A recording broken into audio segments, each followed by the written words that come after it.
प्यारे बच्चों, कैसे हैं आप सभी लोग। आशा करता हूं आप सभी अपने घरों में अच्छी प्रकार से होंगे। प्यारे बच्चों, इससे पहले वाले चरण में मैंने आपको चैप्टर नंबर 2 विलियन सॉल्यूशन ये मैंने शुरू किया हुआ था और वहां पर मैंने विलियन में आपको बहुत सारी टॉपिक्स इसके अंदर आपको बताए थे। आपको मैंने बताया था किसी विलियन की सांद्रता व्यक्त करने की विधियां, जिसमें हमने द्रव्यमान प्रतिशत, आयतन प्रतिशत, मोलरता, मोललता, मोल प्रभाज यानी कि molality, molality and mole fraction, ये सब चीजें हुई। आज जो मैं आपको बताने जा रहा हूं वो इस चैप्टर का बहुत ही इंपॉर्टेंट टॉपिक में से एक है। बच्चों, आप इस वीडियो को ध्यान से देखेंगे। आज का जो हमारा टॉपिक है वो है नॉर्मलता, नॉर्मेलिटी, NORMALITY, नॉर्मेलिटी, नॉर्मलता। नॉर्मलता को बच्चों कैपिटल N से प्रदर्शित किया जाता है। जैसे कि आप जानते हैं मोलरता को कैपिटल M से प्रदर्शित करते हैं, जबकि मोललता को स्मॉल m से प्रदर्शित करते हैं। इसी प्रकार जो हमारा नॉर्मलता होता है, नॉर्मेलिटी होता है, उसको हम कैपिटल N से डिनोट करते हैं। तो बच्चों, सबसे पहले हम यहाँ पर ये जानेंगे कि नॉर्मलता किसे कहते हैं। What is normality. तो नॉर्मेलिटी क्या है बच्चों, मैं एक डेफिनेशन यहाँ पर आपको लिखवा देता हूं। किसी विलियन के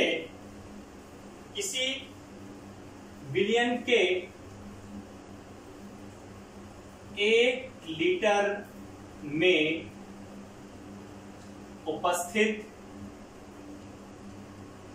किसी विलियन के 1 लीटर में उपस्थित विलेय के ग्राम तुल्यांकों की संख्या को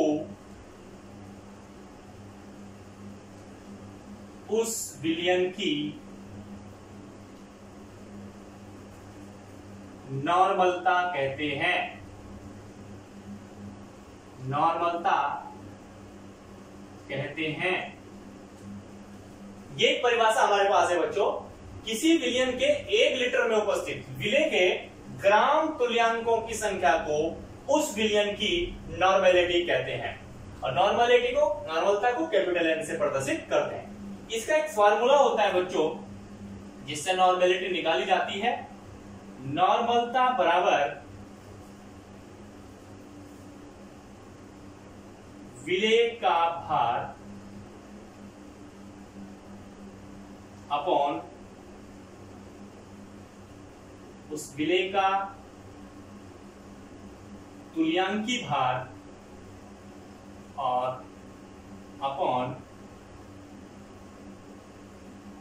आयतन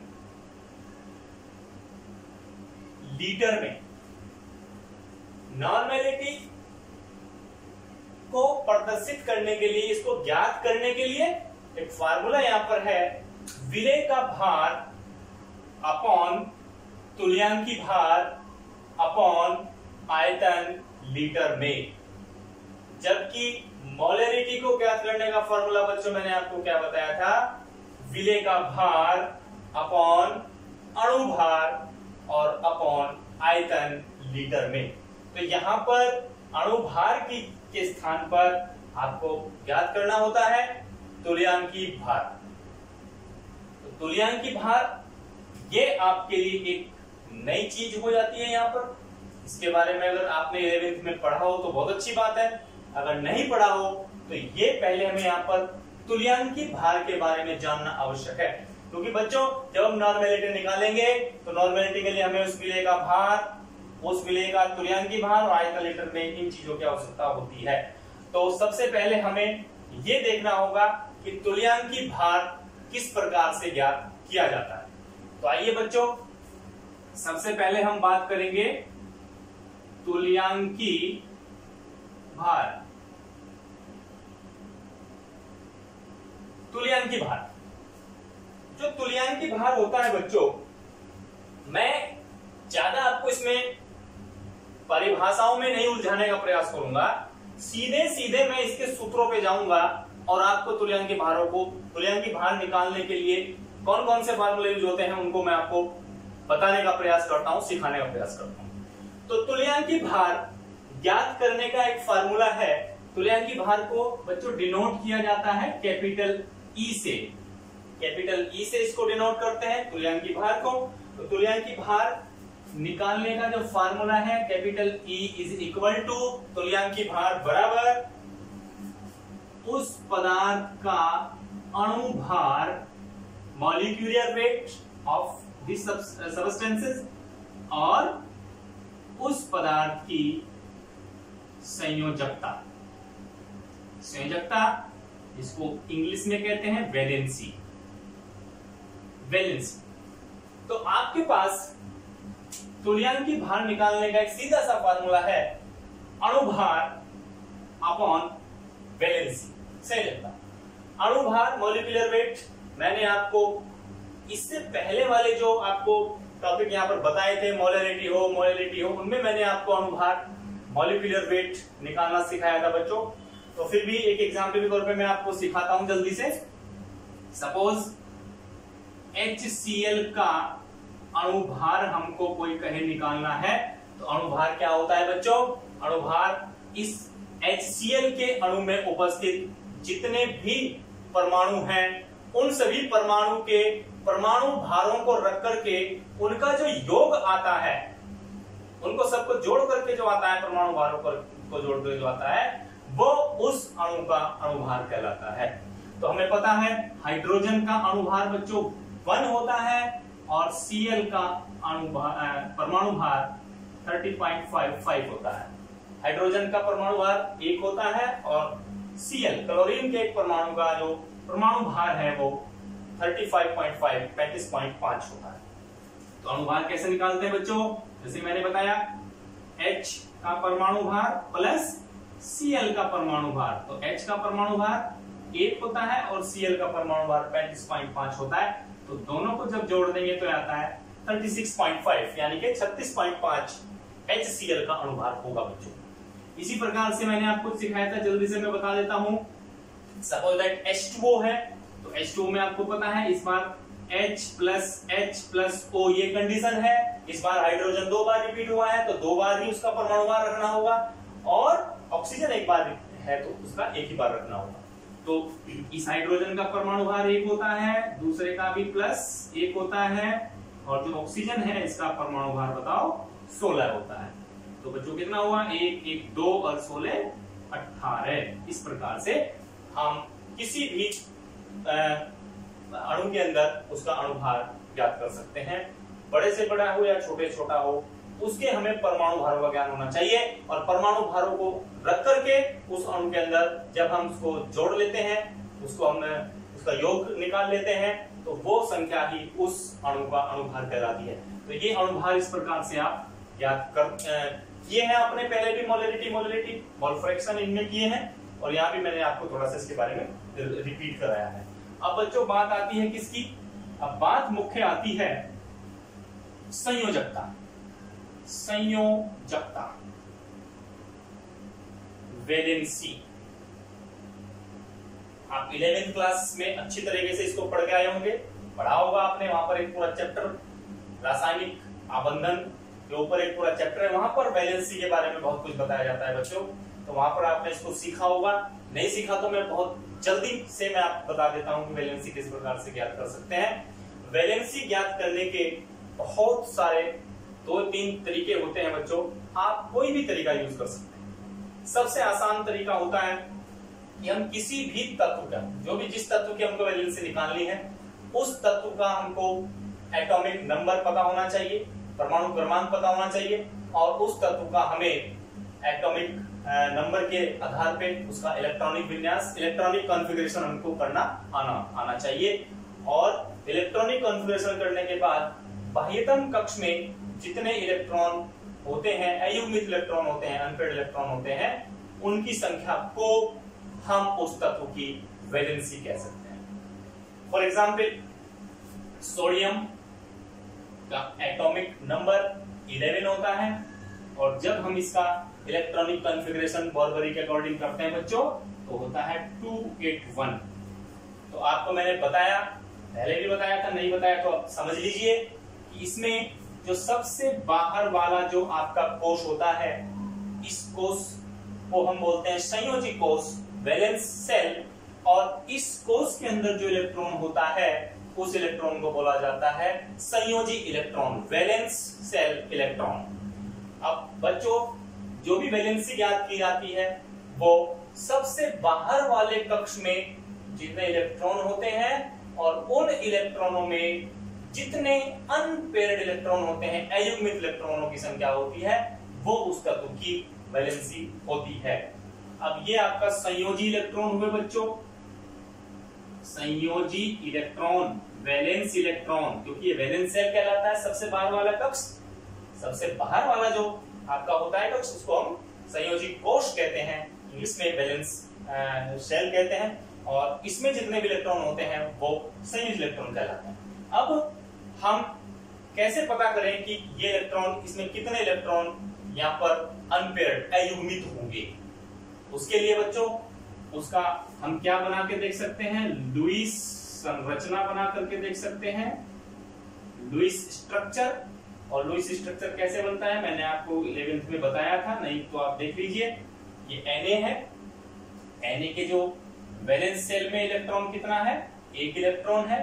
और मैंने आपको क्या बताया था बच्चों, जैसे ये हमारा कोई एलिमेंट है, कोई भी एलिमेंट हो सकता है, सपोज दैट ये X है, तो इसके चारों तरफ 4 स्थानों में इलेक्ट्रॉन रह सकते हैं, ये 1 2 3 4 ऐसे करके।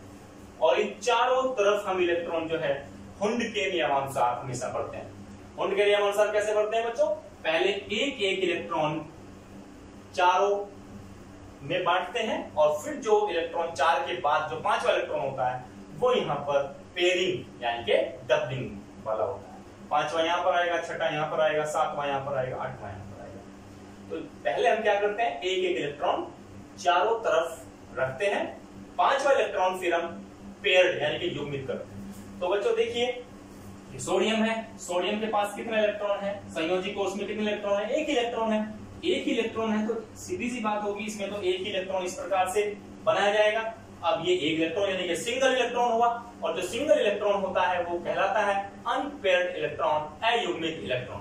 तो बच्चों इसमें अयुग्मित इलेक्ट्रॉन कितना हुआ? 1। अब जितना इसमें अयुग्मित इलेक्ट्रॉन होता है उतनी ही इसकी वैलेंसी होगी, यानी कि सोडियम की संयोजकता कितनी हो जाएगी बच्चों? और सॉरी 1 हो जाएगी, 1। इसमें अयुग्मित इलेक्ट्रॉन 1 हुआ। चलिए अब हम बात करते हैं कैल्शियम की। तो कैल्शियम का आपको पता है एटॉमिक नंबर कितना होता है बच्चों? 20 होता है, 20 होता है। चलिए 2 8 8 2 इस प्रकार से इसका इलेक्ट्रॉनिक कॉन्फ़िगरेशन होता है। अब वैलेंस सेल ये है, सबसे बाहर वाला वैलेंस सेल होता है बच्चों, उसी के इलेक्ट्रॉनों से लुईस डॉट सिंबल बनाया जाता है बच्चों। पूरे इलेक्ट्रॉन से नहीं बनता है, केवल वैलेंस सेल से लुईस डॉट सिंबल बनाया जाता है। तो ये वैलेंस सेल में इलेक्ट्रॉनों की संख्या कितनी हुई? 2। तो हमारे पास कैल्शियम है। अब क्या बताया था बच्चों मैंने? हुंड नियमानुसार चारों ओर इलेक्ट्रॉनों का वितरण करते हैं। इलेक्ट्रॉन कितने हुए बच्चों? 2। तो पहला इलेक्ट्रॉन यहाँ आएगा। ऐसा नहीं करेंगे कि 2 इलेक्ट्रॉन दोनों एक साथ बनाए, नहीं, तो गड़बड़ हो जाता है। हुंड के नियमानुसार चारों तरफ 4 और पहले एक एक इलेक्ट्रॉन रखना है, सिंगल सिंगल। उसके बाद अगर 5वां इलेक्ट्रॉन हमारे पास उपलब्ध है उसको डबलिंग करना है। तो बच्चों कितने इलेक्ट्रॉन? 2 इलेक्ट्रॉन। तो पहला यहाँ आया और यहाँ पर कितना आया? 2। दूसरा यहाँ पर आया, तीसरा होता तो यहाँ आता, चौथा होता तो यहाँ पे आता। तो बताइए कितने इलेक्ट्रॉन दिखाई देते हैं? 2 इलेक्ट्रॉन, और दोनों कैसे हैं? अयुग्मित इलेक्ट्रॉन यानी कि अनपेयर्ड इलेक्ट्रॉन। अनपेयर्ड इलेक्ट्रॉन की संख्या 2 है, इसलिए इसकी वैलेंसी 2 होगी। कैल्शियम की संयोजकता 2 होगी। इस प्रकार से हम किसी भी एलिमेंट का लुईस डॉट सिंबल बना करके उसकी वैलेंसी को देख सकते हैं। और भी तरीके हैं बच्चों, हम बाह्यतम कक्ष से सीधे भी इसकी वैलेंसी को चेक कर सकते हैं। किसी भी तत्व के सबसे बाहरी कक्ष यानी कि संयोजी कोष में अगर 1 2 3 इतने इलेक्ट्रॉन हो तो बच्चों उसकी वैलेंसी 1 2 3 ही होती है। और यदि इलेक्ट्रॉन 4 5 6 7 8 से ज्यादा इलेक्ट्रॉन वैलेंस सेल में नहीं होता है बच्चों, आपको पता होना चाहिए। तो उसकी वैलेंसी निकालने के लिए अगर 3 से ज्यादा हो तो 8 में से घटा करके देख लेते हैं कि कितनी वैलेंसी हो सकती है। उस साथ साथ भी हम पता कर सकते हैं कि कितनी वैलेंसी उसकी हो सकती है। जैसे कि हम देख रहे हैं यहाँ पर बाह्यतम कक्ष में कितना इलेक्ट्रॉन हुआ 1, वैलेंसी 1 हो जाएगी। बाह्यतम कक्ष में कितना इलेक्ट्रॉन हुआ 2, वैलेंसी 2 हो गई। मैंने क्या बोला 1 2 3, अगर इतने संयोजी कोश में इलेक्ट्रॉन हो तो वैलेंसी भी 1 2 3 ही होती है। ये बहुत शॉर्ट में आपको मैं बता रहा हूं, इस प्रकार से कर सकते हैं। सपोज दैट आपको फास्फोरस की वैलेंसी पता करना हो इस तरीके से, तो फास्फोरस का एटॉमिक नंबर कितना होता है बच्चों 15 होता है, 15 होता है। तो इसका electronic configuration according to the Bohr and Bury क्या होगा बच्चों 285। तो 285। अब बताइए संयोजी कोश में कितने इलेक्ट्रॉन हुए 5। अब 1 2 3 यदि होता तो हम वैलेंसी 1 2 3 रखते, लेकिन जब 3 से ज्यादा है तो फिर कैसे निकालते हैं 8 माइनस संयोजी कोश के इलेक्ट्रॉन इज इक्वल टू 3, उसको 8 में से घटा के देख लेते हैं। इस प्रकार से अगर हमें बहुत जल्दी में वैलेंसी निकालनी हो, केवल निकालनी ही हो, उसको प्रदर्शित न करना हो, इस प्रकार के हम यूज कर सकते हैं। 1 2 3 तक अगर इलेक्ट्रॉन है तो वैलेंसी 1 वाले की 1 होगी, 2 वाले की 2 होगी, 3 वाले की 3 होगी। और यदि उससे ज्यादा हो 4 हो 5 हो 6 हो 7 हो 8 हो, जैसा मैंने बताया 8 से ज्यादा होगा नहीं, तो उसको 8 में से आप माइनस करके देख सकते हैं तो आपकी वैलेंसी आ जाएगी। फास्फोरस की वैलेंसी बच्चों कितनी होती है 3 होती है। वो चीज है कि फास्फोरस की वैलेंसी वो 3 से 5 भी बढ़ाया जा सकता है, वो बाद का विषय है, वो आपको मैं पी ब्लॉक के तत्व जब पढ़ाया जाएगा तब आपको बताऊंगा। तो इस प्रकार से हम वैलेंसी चेक कर सकते हैं बच्चों। ये वैलेंसी हम आवर्त सारणी यानी कि पीरियोडिक टेबल के आधार पर भी देख सकते हैं। जो आवर्त सारणी हमारी होती है, आवर्त सारणी में आपने देखा होगा एस ब्लॉक पी ब्लॉक ऐसे करके, एस ब्लॉक बीच में डी ब्लॉक, पी ब्लॉक नीचे की तरफ ब्लॉक होता है, आपको 11th क्लास में बताया गया होगा। तो जो एस ब्लॉक होता है, एस ब्लॉक में कौन कौन से वर्ग के एलिमेंट्स होते हैं बच्चों केवल 2 के, 1 और 2। तो 1 वालों की जितने भी 1 वाले में जितने भी रखे हुए एलिमेंट्स होते हैं, वर्ग संख्या 1 में जितने भी आपके एलिमेंट्स होते हैं वो सबकी वैलेंसी 1 होती है। 2 वाले की 2 होती है। इस प्रकार से जो आपके तृतीय समूह वाले होते हैं उनकी 3 होती है, चतुर्थ वालों की 4 होती है, फिर उसके बाद वही पांचवें वालों की 8 - 5 3 होती है। इस प्रकार से उनको वहां से भी याद रख सकते हैं। तो पीरियोडिक टेबल के आधार पर निकाल सकते हैं, इस आधार पे हम निकाल सकते हैं, आपका लुईस संरचना के आधार पर भी हम इसको निकाल सकते हैं।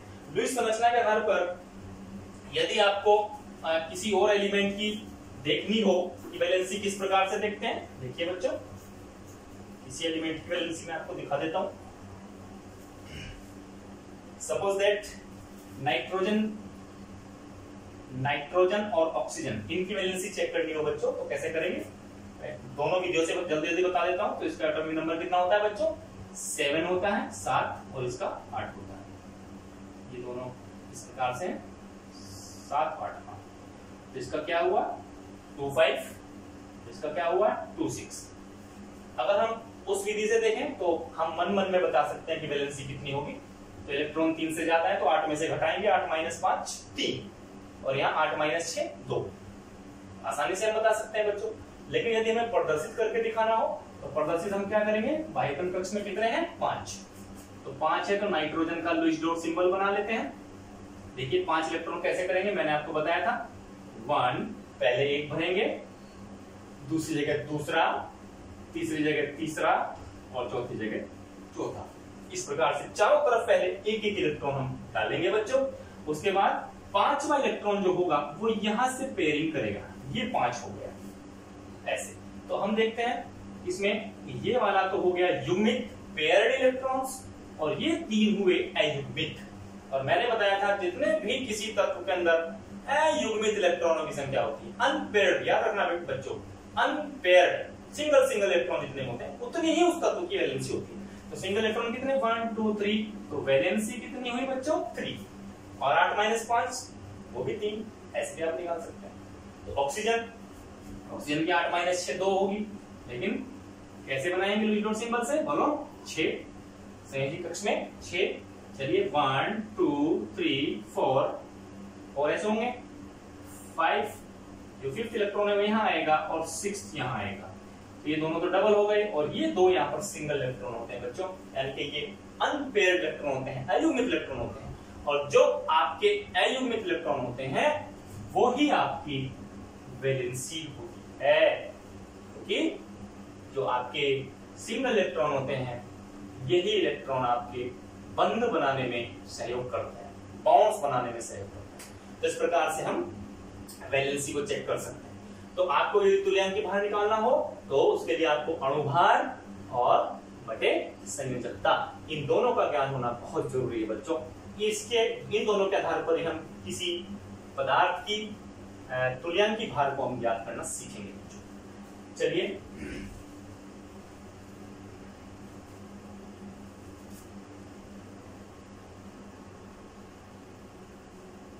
इसको मिटा देता हूं। सबसे पहले हम सीखेंगे तत्व का तुल्यांकी भार। आपको पता होना चाहिए बच्चों, किसी भी पदार्थ की 3 अवस्थाएं हो सकती हैं, तत्व, यौगिक, मिश्रण, ऐसे हम कह सकते हैं। या यहां भी हम देख सकते हैं तत्व है, तत्व के बाद अम्ल होते हैं, अम्ल के बाद अक्षार होते हैं, अक्षार के बाद लवण होते हैं। तो हम इन चारों केसेस में आपकी तुल्यांकी भार जो होती है वो किस प्रकार से ज्ञात करते हैं ये हम यहाँ पर सीखेंगे। चलिए पहला क्या है, तत्व का तुल्यांकी भार। तत्व एलिमेंट्स, एलिमेंट्स कौन होते हैं बच्चों?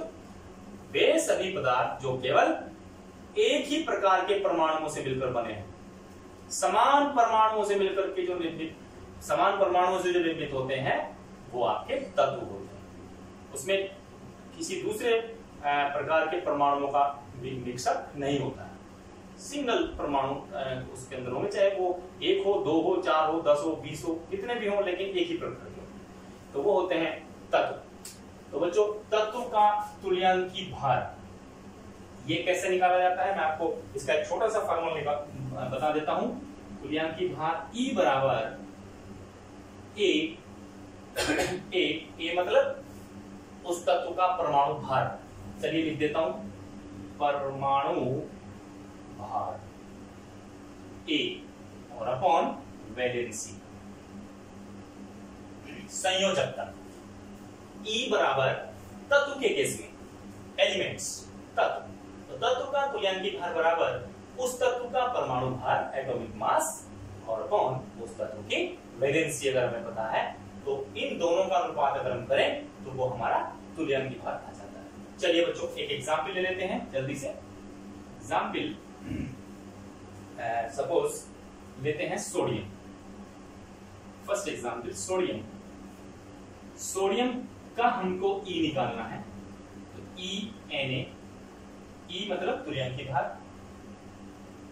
तो क्या होगा बच्चों, A यानी कि परमाणु भार, तो किसका? Na का, सोडियम का।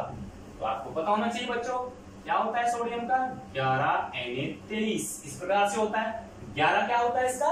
एटॉमिक नंबर, एटॉमिक नंबर, परमाणु क्रमांक, और 23 क्या होता है? परमाणु भार। तो यहाँ पर हम परमाणु क्रमांक की बात नहीं कर रहे बच्चों, यहाँ पर हम कर रहे हैं परमाणु भार की बात। तो कितना है बोलिए? 23। तो 1 यानी कि परमाणु भार इसका जिस तत्व का निकालना हो वो कितना है? 23। अब चलिए वैलेंसी, वैलेंसी किसकी निकालनी है? सोडियम की। तो सोडियम की वैलेंसी बच्चों भी बताई थी मैंने आपको 11। अब वैलेंसी आपकी परमाणु क्रमांक से निकलेगी, परमाणु भार से कभी वैलेंसी नहीं चेक होती है बच्चों, ये आपको पता है। तो 11 हुआ, 2 8 1। अब आप देख करके बता सकते हैं जल्दी से कितना, बाह्य कक्ष में कितना इलेक्ट्रॉन? 1। और अगर 1 हो, 2 हो, 3 हो तो वैलेंसी 1 2 3 ही होगी। 1 वाले की 1, 2 वाले की 2, 3 वाले की 3, ज्यादा इसमें कैलकुलेशन की जरूरत नहीं होती है। तो वैलेंसी कितनी हुई? 1। तो बच्चों कितना आया? 23।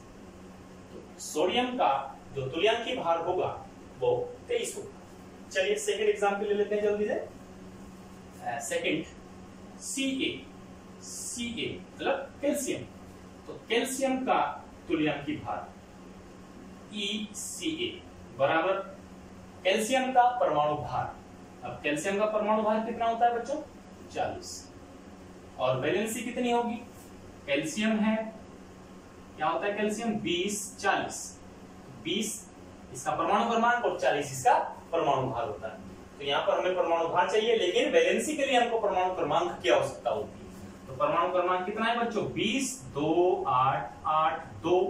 तो बाह्यतम कक्ष में कितना हुआ बच्चों? 2 इलेक्ट्रॉन, 1 हो 2 हो 3 हो, याद रखेंगे आप। तो 2 है तो वैलेंसी सीधा सीधा कितना रख देंगे? 2।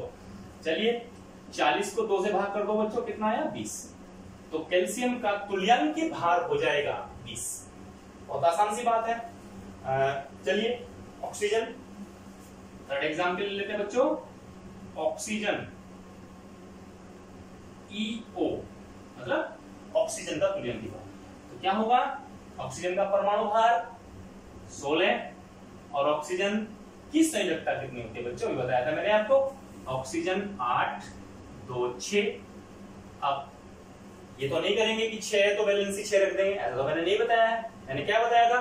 1 2 3 तक ही रख देंगे। उसके बाद अगर आपका आता है तो उसको आप 8 में से घटा करके देखेंगे। तो ये 3 से ज्यादा संख्या है तो इसको 8 - 6 = 2 ऐसे करेंगे बच्चों। तो इस कितनी वैलेंसी आती है? 2। तो 2 आई तो कितना हो गया? 2 × 16 8। इस प्रकार से सोडियम का 23 तुल्यांकी भार, कैल्शियम का 20 और ऑक्सीजन का 8। ये इस प्रकार से हम तत्वों का तुल्यांकी भार ज्ञात कर सकते हैं। इसको आप नोट कर लीजिए, तत्वों का हम किस प्रकार तुल्यांकी भार ज्ञात करें। बस ये याद रखना है, तत्वों के केस में उसका परमाणु भार पता हो और वैलेंसी, इन दोनों का अनुपात आप कर लें तो वो उस तत्व का आपका तुल्यांकी भार आ जाता है। लेकिन बच्चों हमें परमाणु भार भी पता होना चाहिए और वैलेंसी किस प्रकार ज्ञात करनी है वो भी हमें पता होना चाहिए। मैंने बहुत शॉर्ट में आपको ये बताया है। तो इस प्रकार से हम किसी भी तत्व का परमाणु भार तुल्यांकी भार ज्ञात कर सकते हैं। इसको आप ध्यान से देखेंगे।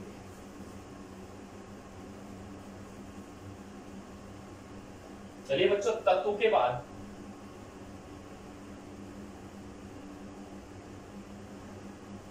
साथ साथ आप नोट भी कर सकते हैं अपनी, और जब वीडियो देखते हैं तो जहां कोई टॉपिक आपको नोट करना हो, हालांकि मैं इसके नोट्स भी आपको भेजूंगा, जहां कोई आपको नोट करना हो तो आप वीडियो को रोक करके उसको पॉज करके ये फार्मूलाज नोट कर सकते हैं बच्चों। ये तरीका होता है बच्चों पढ़ने का। चलिए दूसरे नंबर पर अब हम देखेंगे बच्चों सेकंड। दूसरे नंबर पर अम्ल यानी कि एसिड का तुल्यांकी भार E। इसका एसिड का, अम्ल का। अम्ल कौन होते हैं बच्चों? किसको कहते हैं अम्ल? आर्हीनियस के अकॉर्डिंग, वैसे तो अम्ल की बहुत सारी परिभाषाएं हो सकती हैं बच्चों, लेकिन अकॉर्डिंग टू दी आर्हीनियस ने क्या बताया था बच्चों? वे पदार्थ जो जल में घुल करके H आयन प्रदान कर देते हो उनको हम अम्ल कहते हैं, और जो OH आयन प्रदान करते हो उनको हम अक्षार कहते हैं। ये आर्हीनियस ने हमें बताया था, आपने 11th में पढ़ा। तो अम्ल कौन होंगे? जो H आयन प्रदान करते हो, और एसिड अक्षार कौन होंगे? बेस कौन होंगे? जो OH आयन प्रदान करते हैं। तो चलिए बच्चों, अम्ल का तुल्यांकी भार ये हमें निकालना है। तो इसके लिए एक फॉर्मूला मैं आपको जल्दी से लिखवा देता हूं। अम्ल का तुल्यांकी भार E = ये है बच्चों M, यानी कि अणुभार को यहां पर डिनोट कर रहा हूं कैपिटल M से, और अपॉन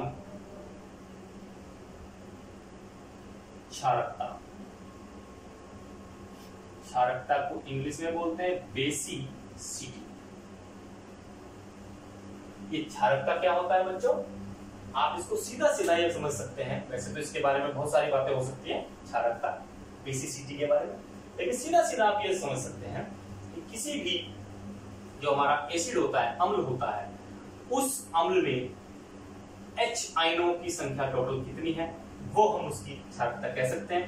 लेकिन यदि बच्चों हम उस अम्ल के स्ट्रक्चर फॉर्मूले पर जाएं, उसकी संरचना सूत्र पे जाएं और संरचना सूत्र बना करके उसमें जितने OH जुड़े होते हैं, OH, उन OH में से जो हाइड्रोजन विस्थापित होती है, H आयनों की संख्या विस्थापित होती है, वो संख्या उसकी क्षारकता कहलाती है।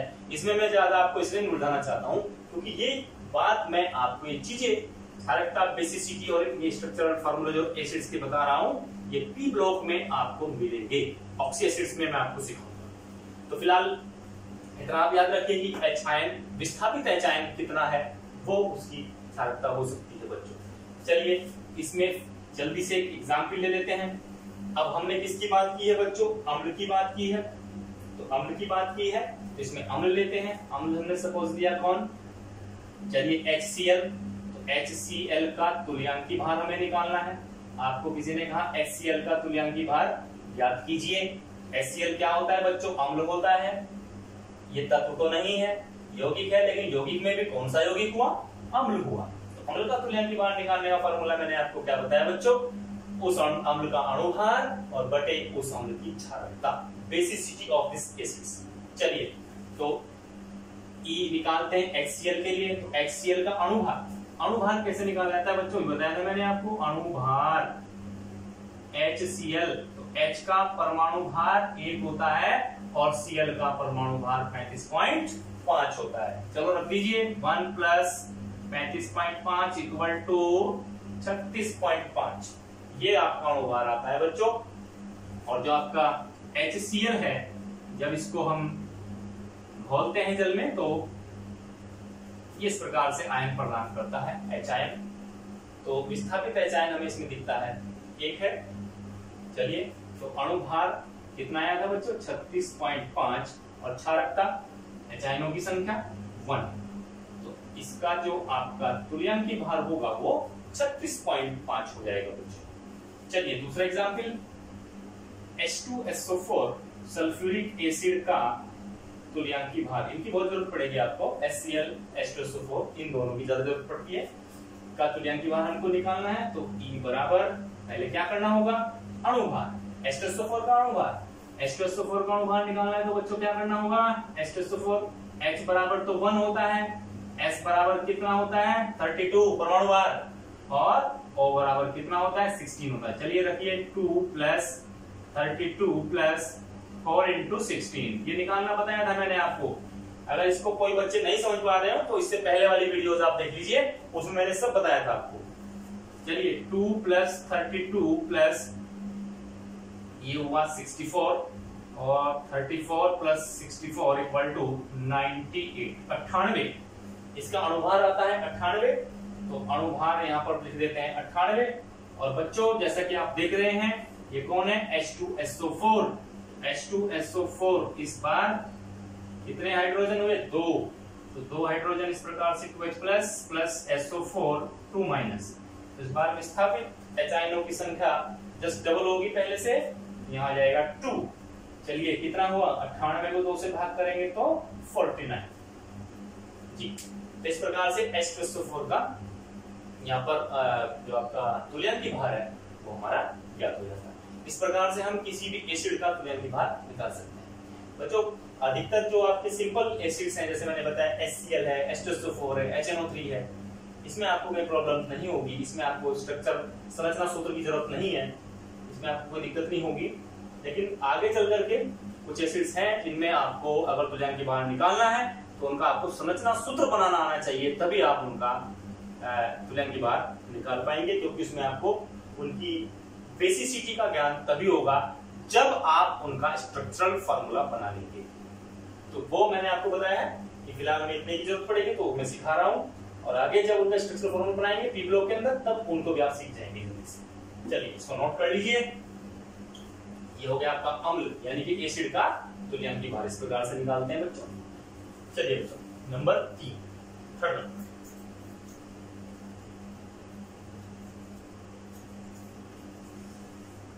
इसको भी मैं कर देता हूं। चलिए बच्चों इसके बाद आता है थर्ड नंबर। पहले तत्व का निकाला, फिर अम्ल का, अब अक्षार, बेस का तुल्यांकी भार E। तो अक्षार का तुल्यांकी भार निकालने का जो फॉर्मूला है E बराबर बच्चों अणुभार यानी कि M अपॉन अम्लीयता एसिडिटी। एसिडिटी का मतलब यहां पर होता है विस्थापित OH आयनों की संख्या, याद रखेंगे आप।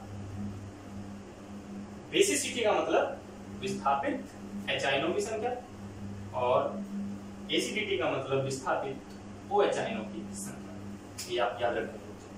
तो अणुभार और अम्लीयता यानी कि एसिडिटी। एसिडिटी को आप लिख सकते, दूसरे शब्दों में लिख सकते हैं विस्थापित OH आयनों की संख्या, ये ऐसे आप लिख सकते हैं इसको। चलिए फर्स्ट एग्जाम्पल ले लेते हैं बच्चों। अक्षार कौन होते हैं? जिनमें OH लगा होता है वो कौन होते हैं? अक्षार होते हैं। चलिए बच्चों एक एग्जाम्पल हम लेते हैं। सबसे अच्छा NaOH का तुल्यांकी भार ज्ञात कीजिए। तो E इक्वल टू क्या निकालना होगा बच्चों? NaOH का अणुभार और अपॉन उसमें OH कितने हैं। तो अणुभार कैसे निकालते हैं? NaOH आपको पता है Na is equal to 23, O equal to 16 और H इक्वल टू 1 होता है। चलिए रखिए 23 प्लस 16 प्लस 1 तो कितने हुए? 39 40 40 हो गया। और NaOH है, NaOH आपको इसमें देख सकते हैं OH minus Na plus OH minus. तो OH आयनों विस्थापित OH आयनों की संख्या इसमें कितनी है बच्चों? 8 है, तो अपॉन 1 कर देंगे इक्वल टू 40। यहाँ पर NaOH का तुल्यांकी भार आपका होगा 40। चलिए नेक्स्ट देखते हैं बच्चों, दूसरे एग्जाम्पल देख लीजिए। CaOH ट्वाइस का तुल्यांकी भार याद कीजिए। कैल्शियम हाइड्रोक्साइड CaOH ट्वाइस का तुल्यांकी भार याद कीजिए। तो इसमें आपको E निकालना है। आप कैसे निकालेंगे बच्चों? पहले इसका क्या निकाल लेंगे बोलो? CaOH ट्वाइस का अणुभार। और अणुभार आपको कैसे निकालना है? कैसे निकालते हैं? Ca का परमाणु भार 40 होता है, O का 16 होता है, H का 1 होता है। तो बच्चों 40, Ca का 40। लेकिन बच्चों यहाँ पर ट्वाइस है। ट्वाइस का मतलब इस O को भी 2 से मल्टीप्लाई होगा और इस हाइड्रोजन को भी 2 से मल्टीप्लाई होगा।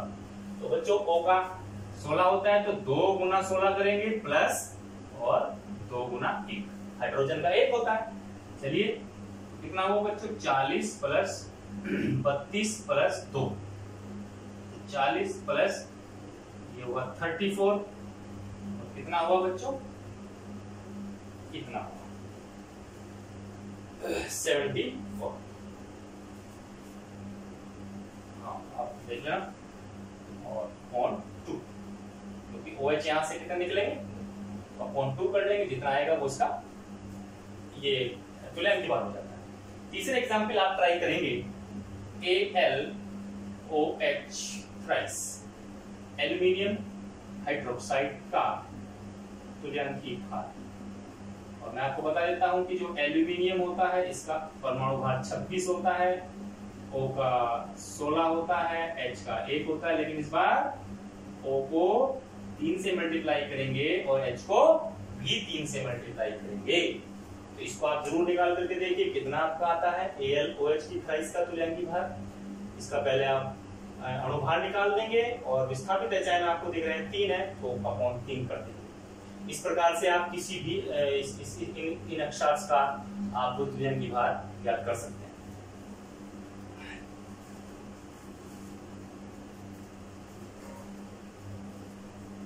मैं आपको बहुत फास्टली इसलिए बता रहा हूं बच्चों इसमें क्योंकि ये एक बड़ा टॉपिक है, इसमें बहुत सारी चीजें हैं नॉर्मलिटी में, वो सारी चीजें एक ही वीडियो में कवर हो जाएं, इसलिए आप थोड़ा ध्यान देंगे और घर पर बैठ करके इसको बहुत अच्छे ढंग से इस वीडियो को जरूर देखें, आप बहुत कुछ सीखेंगे। चलिए बच्चों अभी हम बात कर रहे थे अम्ल और अक्षार की। मैं छोटी सी बात आपको जरूर बता दूं, अम्ल और अक्षार की। आपको ये अभी बताया मैंने कि हाइड्रोजन आयन और OH आयन। इस प्रकार से ये अम्ल होता है, ये क्षार होता है। लेकिन अगर मैं आपको एक बात बता दूं बच्चों कि OH ये अम्ल में भी होता है और ये अक्षार में भी होता है, तो आपको ये सुनकर के बहुत ही अजीब महसूस होता है कि OH सर कह रहे हैं कि अम्ल में भी होता है, अक्षार में भी होता है। बिल्कुल होता है। अब देखिए बच्चों, अम्ल अगर अधातु के साथ OH लगा, अधातु के साथ OH लगा हो तो वो अम्ल होगा। लेकिन बच्चों याद रखना, अगर धातु के साथ OH लगा हो तो वो अक्षार होगा। अक्षार की सबसे बड़ी पहचान क्या है बच्चों? कि जो OH होगा वो किसके साथ होगा? हमेशा धातु के साथ होगा, किसी मेटल के साथ होगा। अगर आपका OH किसी मेटल के साथ नहीं है, धातु के साथ नहीं है, तो फिर वो आपका अक्षार नहीं है, फिर वो आपका एसिड या अन्य पदार्थ हो सकता है बच्चों। आप कितने भी तत्व, कितने भी कंपाउंड यौगिक उठा करके देख लीजिए, जो आपके अक्षार होते हैं उनमें कहीं ना कहीं धातु जरूर होता है।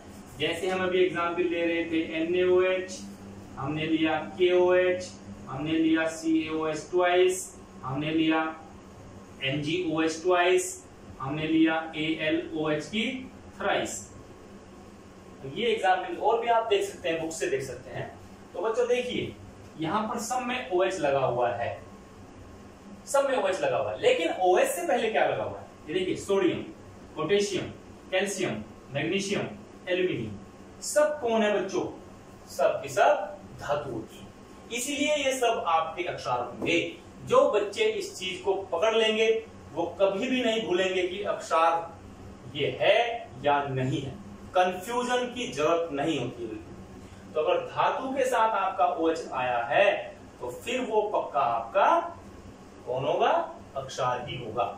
और अगर अधातु के साथ आपका कोई OH आता है तो फिर वो आपका अक्षार, वो आपका क्या होगा? वो अम्ल होगा। अम्ल की श्रेणी में वो चला जाएगा। तो आप ये याद रखें कि धातु प्लस OH से ही अक्षार बनेगा। एक बात आप पक्की पकड़ लीजिए, धातु plus OH is equal to base अक्षार। अगर इसके अलावा आपका OH किसी अन्य के साथ, अधातु के साथ आता है जो आपका मेटल नहीं है, तो फिर वो अन्य पदार्थ होगा, वो अक्षार नहीं होगा। ये बात आप मेरी जरूर याद रखना। चलिए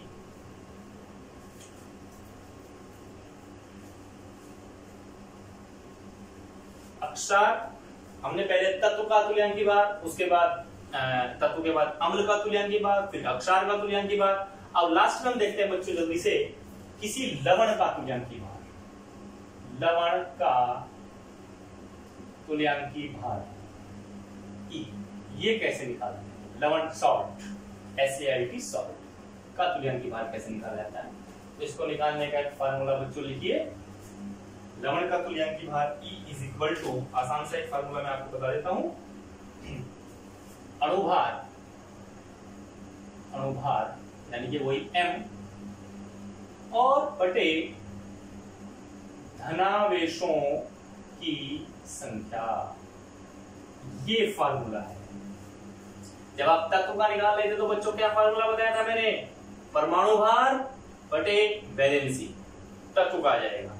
और जब हम अम्ल का निकालते थे तो मैंने क्या बताया था आपको?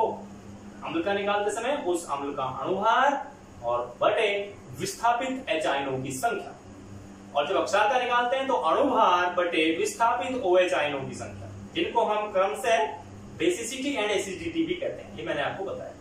अब तीसरे चौथे नंबर पर जब हम पढ़ते हैं बच्चों लवण का तुल्यांकी भार, तो उस लवण का अणुभार और बटे उसमें धनावेशों की संख्या कितनी होती है, ये आपको पता है। अब लवण कौन होते हैं बच्चों? लवण जो सॉल्ट होते हैं, जब हम अम्ल और अक्षार को मिक्स करते हैं, मिलाते हैं, तो क्या बनते हैं? लवण बनते हैं। जैसे हमने कोई अम्ल ले लिया HCl, हमने अक्षार ले लिया NaOH, और जब दोनों को मिलाते हैं तो क्या बनता है बच्चों, NaCl, और जल इसमें से बाहर निकल जाता है। तो ये जो NaCl है ये क्या हुआ, लवण। तो लवण हमेशा कब बनते हैं, जब हम अम्ल और अक्षार को परस्पर मिलाते हैं, उनकी क्रिया कराते हैं। चलिए, तो अणुभार बटे धनावेशों की संख्या, एक एग्जाम्पल लेते हैं बच्चों जल्दी से। Example number first, suppose that हमें निकालना है NaCl, वही जो मैंने लिया NaCl का क्या निकालना है, तुल्यांकी भार। तो बच्चों कैसे निकाल लेंगे, E इक्वल टू अणुभार, NaCl का अणुभार। तो अणुभार बच्चों कैसे निकलेगा, Na का परमाणु भार कितना होता है 23, और Cl का कितना होता है बच्चों 35.5। चलिए ये हो जाएगा, दोनों को जोड़ देंगे तो 58.5। तो अणुभार 58.5 ये ऊपर आएगा। और धनावेशों की संख्या, NaCl को जब हम आवेशों आयनों में तोड़ते हैं तो बच्चों क्या बनता है, Na+ और Cl-। तो ऋणावेश की बात नहीं की गई है, केवल किसकी बात की गई है, धनावेश की। तो धनावेश जिस पर प्लस होता है वो धनावेश होता है। तो बताइए कितने हैं धनावेश, एक धनावेश, पॉजिटिव चार्ज एक है, अपॉन 1, तो कितना हुआ 58.5। NaCl का तुल्यांकी भार 58.5 होगा बच्चों। चलिए दूसरा एग्जाम्पल नंबर 2 ले लेता हूं जल्दी से। हमने लिया CaCO3, कैल्शियम कार्बोनेट का तुल्यांकी भार ज्ञात कीजिए। CaCO3 कैल्शियम कार्बोनेट का तुल्यांकी भार। चलो बच्चों, तो CaCO3 Ca calcium 40 plus carbon 12 plus ये कितना हुआ 3 गुना 16, 40 प्लस 12 प्लस 16 3 48, कितना हो गया बच्चों, ये हो गया 60 और 40 100, 100 इसका अणुभार आता है बच्चों। तो E बराबर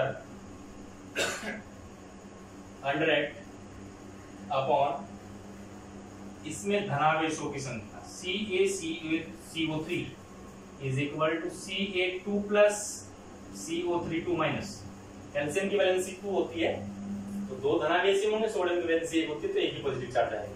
जितने वैलेंसी होती है तो उतने ही पॉजिटिव या नेगेटिव चार्ज होते हैं बच्चों। चलिए तो कितने पॉजिटिव आए, हमें तो पॉजिटिव देखने हैं यहाँ पर, कितने हैं 2, तो 100 अपॉन 2 कितना हुआ 50।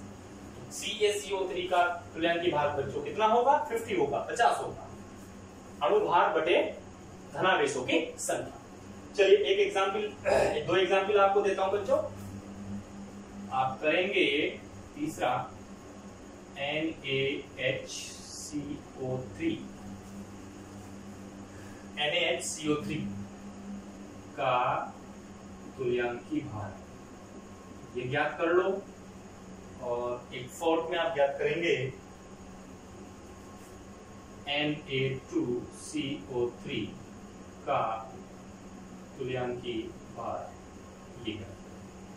तो इन दोनों का तुल्यांकी भार आप ज्ञात कर लेंगे बच्चों, आपको साफ दिखाई दे रहा होगा यहाँ पर Na 1 है तो 1 पॉजिटिव चार्ज होगा, और यहाँ पर Na 2 है बच्चों, Na 2 है तो ये 2 पॉजिटिव होगा, ये 2 नेगेटिव होगा। तो NaHCO3 sodium bicarbonate, sodium hydrogen carbonate जो होती है ये किस प्रकार से टूटता है बच्चों, इस प्रकार से टूटता है Na प्लस HCO3 माइनस, ऐसे होता है, कंफ्यूज होने की जरूरत नहीं है। HCO3 ये पूरा एक अलग टूटता है और NaC में अलग टूटता है।